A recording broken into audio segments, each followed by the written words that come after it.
Can you imagine what a daughter could do to her 81-year-old sick father just to save her public image? Today, I'm going to tell you a story that's more shocking than Hollywood's biggest scandals. This is the story of Meghan Markle, a woman who's such an expert at playing victim that she fooled the entire world. But now the truth is coming out, and this truth is so dark you won't believe it. Court documents have exposed that Meghan systematically manipulated her father, crafted her own letter to be leak-proof for public sympathy, and now, most shockingly, she's using her innocent children to salvage her failing career.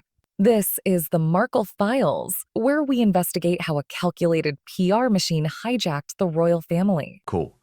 Saying his readers can judge for themselves, whether publishing every intimate detail of an 81-year-old man's most serious medical issues and using that as a vehicle for a hit piece against his daughter simply because you dislike her is anything other than ethically bankrupt.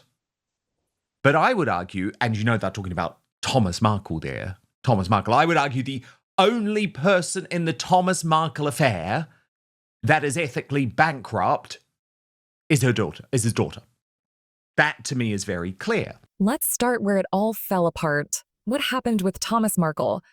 The letter that exposed everything, the evidence that came out in the Court of Appeal, was mind-blowing. Meghan wrote to her aide, Jason Nelf, and I quote, "Obviously, everything I've drafted is with the understanding that it could be leaked. So, I've been meticulous in my word choice." Think about it. A daughter is writing a letter to her father. But that letter wasn't designed for her father. It was designed for public consumption. She went on to write, "Given I've only ever called him daddy, it may make sense to open as such.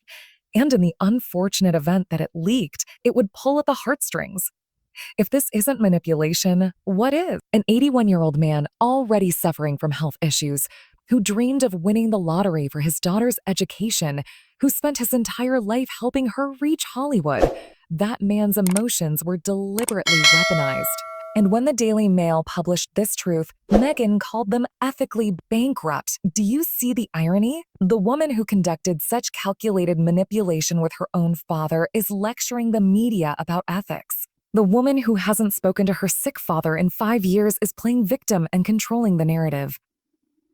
The real story: why did Thomas Markle stage photos with the paparazzi? Because British tabloids were calling him trailer trash, drunk, and embarrassing. A father thought that maybe good photos would improve his image so there wouldn't be embarrassment at his daughter's royal wedding. But he made a mistake. And the punishment for that mistake? Complete excommunication. Imagine this. Your daughter is having a royal wedding. You're in the hospital after a heart attack, and your daughter doesn't call once. Not one message. Just one carefully worded, legally vetted letter designed for public sympathy. This is cruelty, and framing Meghan as ethically superior? That's gaslighting on a royal scale. And it showed that Meghan had intentionally phrased her first letter to Thomas Markle so that it would play well with the public in the event that it was leaked. She told Jason Knauf, now a senior aide to Prince William and Catherine, "Obviously, everything I've drafted is with the understanding that it could be leaked. So I have been meticulous in my word choice, but please do let me know if anything stands out to you as a liability." She added, "Given I've only ever called him daddy, it may make sense to open as such despite him being less than paternal. And in the unfortunate event that it leaked, it would pull at the heartstring." Now let's talk about the second biggest hypocrisy: privacy. Harry and Meghan left the royal family because they wanted privacy. They wanted a normal life. They wanted to escape the paparazzi.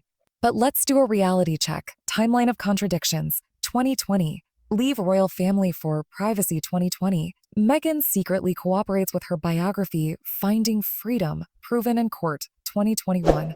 Oprah interview, Exposing Family Secrets in a Global Broadcast 2022. Harry's book, Spare, Pudding. The Most Intimate Details in Public 2023. Netflix documentary, Inviting Cameras into Their Home 2025.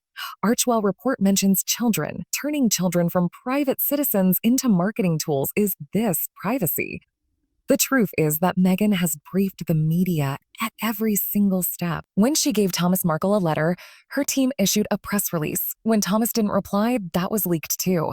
Caroline Graham, who was writing from the father's side in the Daily Mail, was attacked. But Omid Scobie, who literally became Meghan's mouthpiece, he was given access to Buckingham Palace events, got a spot on the Royal Rota.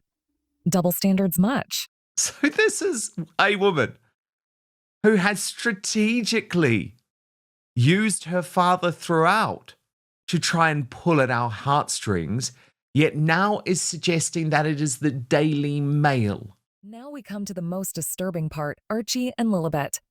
The 2025 Archwell Foundation report came out, a charity report, and it mentioned the children's involvement. Archie is 6 years old, Lilibet is 4 years old. The question is simple, why? If you wanted to make your children private citizens, if their privacy was so important to you that you don't even show their faces, then what business do they have in a charity tax report? The answer is obvious. Archwell has been a complete failure for 5 years. No major impact, no world-changing work, just PR and controversies. So now the last resort, bring the children front and center. In 2026, Archie and Lilibet are going to be sold. They'll become the centerpiece of the marketing campaign because Harry and Meghan's career is a sinking ship, and the children are the last lifeline. The Michael Jackson parallel, remember how Michael Jackson hid his children? He'd bring Prince and Blanket into public wearing masks. That was also in the name of privacy. That's exactly what Harry and Meghan are doing. They've made the children prisoners in their Montecito mansion because they can't control the paparazzi in California. The biggest irony? This problem wouldn't exist in the UK. George, Charlotte, and Louis go to normal school, and you never see paparazzi photos of them because there are strict media laws there for royal children. Meghan and Harry have given their children a more isolated and abnormal life in California due to their privacy obsession more than they would have had in the UK. But when needed, privacy aside, put the children to work. This isn't parenting. This is exploitation. I think it just makes Thomas Markle look better at this point because it shows that she's used her father to manipulate the public, and it's just not washing this time. There were a lot of people that did side with Meghan originally thinking, oh, it's terrible what Thomas did. But now we've seen Meghan's true nature and her love of calling the paparazzi herself, the way he was treated. It just doesn't suit the crime, does it? He has been punished thoroughly by her, and he's still being punished all of these years later. But for her to say about the Daily Mail are ethically bankrupt, she's morally bankrupt. Now let's talk about Harry's holier-than-thou crusade against the British press. Harry says he's fighting for press accountability. He's fighting for justice. But reality check. Who is Harry working with? His legal team includes people who are convicted phone hackers, the worst phone hackers in British history. These people are criminals, and Harry is relying on them for justice. And the tactics? Threatening the New York Police Department when the police said there was no danger in the near-catastrophic car chase investigation. Harry's team pressured them to rewrite the letter. Threats using Governor Gavin Newsom's name. Intimidating private investigators, witnesses needed for the case were being threatened by Harry's team. Is this justice? Is this accountability? No. This is bullying. This is powerful people manipulating the system. Harry, who talks about victims, has himself become the perpetrator. The press he calls criminals. He's using worse tactics himself. But it was actually Meghan that has given press releases every single step of the way. She was the one that released that she was giving him a letter, that she hand wrote a letter, the contents of the letter, when the letter had been delivered, what, the fact that her father hadn't contacted her after giving him the letter. This has all come from her team, from her spokesperson, from her sources. She is the one that has briefed the media. And to be making swipes again at Caroline Graham, who has been by her father's side, she was in bed, as it were, well, probably not, but, with Omid Scobie. I mean, she got him behind palace walls. He was inside, I think, Buckingham Palace for final events. She basically got him onto the royal rota, as it were. And, obviously to only write favorable things about her, but she really is a hypocrite. Both she and Harry are complete and utter hypocrites. But yeah, so using again her father's illness and everything that Thomas Markle has been through to further try and manipulate people, I can only imagine the things that she put in that letter. But yeah, total and utter hypocrisy from those two every time. Now let's think, why is all this happening? Because Meghan and Harry's California dream is crashing. Spotify deal ended Netflix content, got lukewarm response Polo documentary flop diminishing returns from books and podcast public opinion, turning against them royal titles in jeopardy desperate times, desperate measures. So what's the strategy? 1. Make father the villain already done 2. Make royal family the villains already done 3. Make media the villains in progress 4. Now make children the saviors. Happening now, this is a calculated PR rehabilitation. Using Archie and Lilibet to generate sympathy, maintain relevance, and ultimately make money. Because let's be honest, Harry and Meghan's brand is royalty. If that connection ends, they're just another Hollywood couple with nothing special. The children are their insurance policy.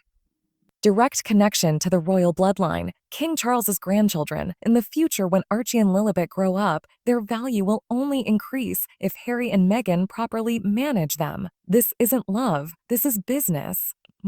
Extraordinary on so many levels that the year ends with Harry and Meghan saying, okay, the kids are coming, they are coming. Oh, but it's going to be for charity, but don't worry, we're actually going to introduce a fiscal sponsorship model. That's shameless. So what's the final analysis? Meghan Markle discarded an 81-year-old father when he was no longer useful. She performed privacy theater, but monetized every single moment. Now she's using her children for relevance. Harry is a man-child who, under his wife's influence, has betrayed his family, his country, and his principles. He preaches justice and accountability, but uses dirty tactics himself. This isn't a royal fairy tale. This is a Greek tragedy. And the saddest part? So, Archie and Lilibet, innocent children, are becoming victims of their parents' PR strategy. Michael Jackson's children eventually came out and lived normal lives. Let's hope Archie and Lilibet get that chance too. But the way things are going, crew. They're prisoners in a gilded cage being groomed as moneymakers for their parents' failing empire. That's not parenting. That's exploitation. And this is Meghan Markle's real legacy: manipulation, hypocrisy, and calculated cruelty, all behind a mask of compassion and authenticity. The Markle files remain open, and the truth keeps getting darker. The correct analysis in 2026, Archie and Lily are being sold. Archie and Lily are going to be front and center of this mission to try and save Harry and Meghan's career. Why else would they mention them in a report like this? They're 6 and 4, goddammit, and you said they were going to be private citizens.